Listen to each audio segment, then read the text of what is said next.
কথামৃতের লেখক মহেন্দ্রনাথ গুপ্ত তার নিজের জীবনের সংকটের কথা বলছেন।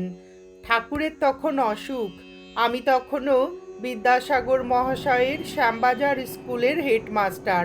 তার অসুখের জন্য সর্বদা কাশীপুর যাতায়াত করতে হতো, তাই স্কুলের কাজ তেমন দেখতে পারি নাই। তাতে রেজাল্ট একটু অন্যরকম হলো। বিদ্যাসাগর মহাশয় আমাকে বললেন, এবার ওখানে বেশি আনাগোনা করছো, তাই ফল তেমন ভালো হয় নাই। অমনি রিজাইন করলাম। ঠাকুর শুনে বললেন, বেশ করেছো, বেশ করেছো, বেশ করেছো। ঠাকুর জানেন হাতে টাকা কড়ি নাই, খেতে পাবে না, তবুও এই কথা বললেন। ঈশ্বরের জন্য যা করা যায় তাই ভালো। আগে ঈশ্বরের সেবা, তারপরে সংসারের অন্য কাজ।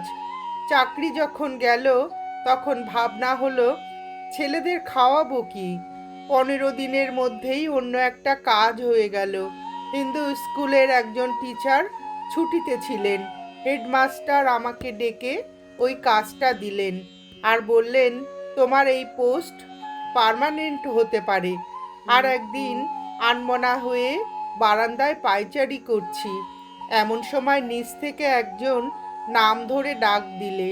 গিয়ে দেখি ঝুড়ি গাড়ি নিয়ে একজন এসেছে, তার হাতে একখানা চিঠি। পড়ে দেখি সুরেন বাড়ুজ্জে মশাই অনুরোধ করে পাঠিয়েছেন এই গাড়িতেই যেতে।